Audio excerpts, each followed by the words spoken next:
Hey guys, so Valkyrie Elysium is 4 days away, and I kind of wanted to share my thoughts on the demo that we received from Square Enix earlier this month.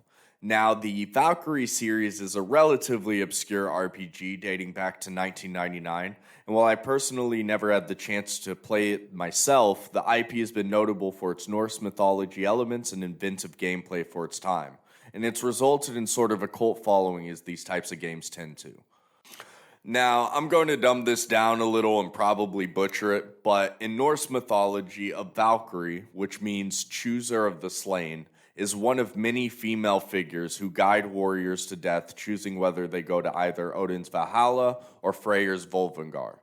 Not really to be confused with heaven or hell or anything like that. She basically chooses whether you go to a castle or a forest, and that's basically it. It's based on whether you're a leader or like a foot soldier. Now, in the Valkyrie game series, they're obviously going to be a bit more essential to the theme. Instead, you're collecting souls of slain heroes to fight in the most important battle for all of creation, that is, the Battle of Ragnarok. Valkyrie Elysium itself is a standalone title and doesn't require any previous knowledge of the other games in the series in order to enjoy it, though Square Enix will also be including Valkyrie Profile Lilith Remastered in the digital deluxe editions, which unfortunately just delayed until December 22nd. But it's still really exciting because it'll allow most of us who never got to experience the first one to enjoy the cult classic that started it all. Now, I personally have been extremely excited to jump into the world of Valkyrie, so let's talk about the good and bad and about what we were presented in the demo. Valkyrie Elysium starts you off in a lengthy and frustratingly long tutorial. I'll admit this shit had me immediately turned off with the game, so let me rant just a little bit. This tutorial lasted me nearly 30 minutes. This game is not nearly as complex as it seems to think it is. The gameplay mechanics are pretty standard across the board for these types of games, and I believe that this tutorial could have easily been cut in half, and it actually would have benefited from doing so, or at the very least allowing you to skip it. I'd much rather fumble around with the controls than be subjected to a fucking snooze fest the moment I load up my game. But I digress. At least the tutorial boss was actually a lot of fun to fight. This is the true work of a knight.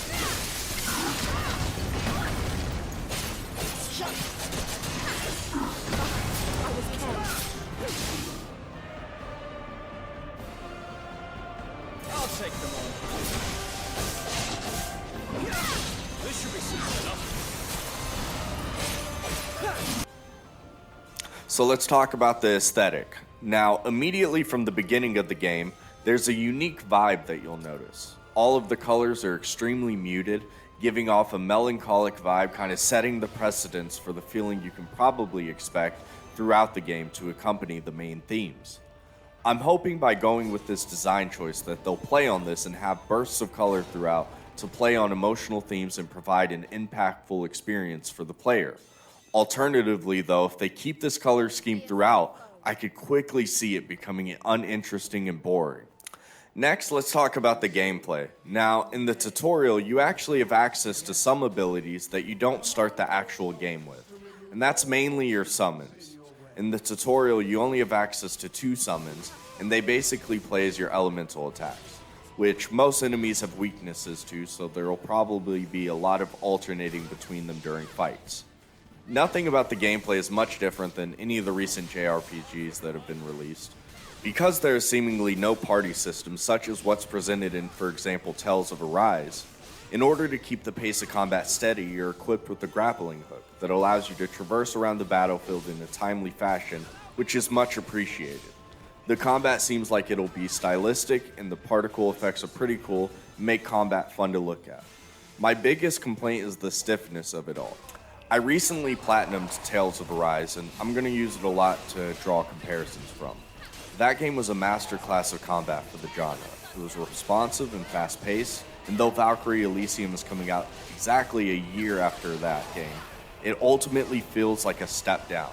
At the very least, the ability to cancel your moves would have been a great step in the right direction. Now, I'm very aware that these are 2 separate publishers and games, but playing them both once, you can very quickly feel the resemblance between both. So I don't think it's too off base to compare them. And there's actually another comparison between both of the games, and that's the legendary composer Motoi Sakuraba, who has worked across numerous IPs as well as the two I've mentioned. So you already know the music is going to be excellent and the soundtrack already in the demo has not disappointed. But I do want to dive in a little bit deeper with the game.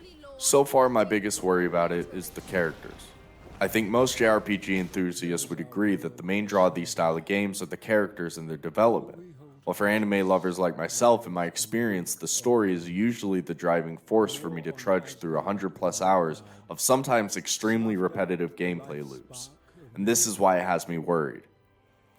By foregoing the typical squad-based gameplay that allows this attachment to said characters, the demo gave off the impression of an extremely lonely journey. The small interactions between the main protagonist and Odin in the main hub world will absolutely not be enough dialogue to give those same feelings. They both, unfortunately, based off first impressions, felt dull and one note.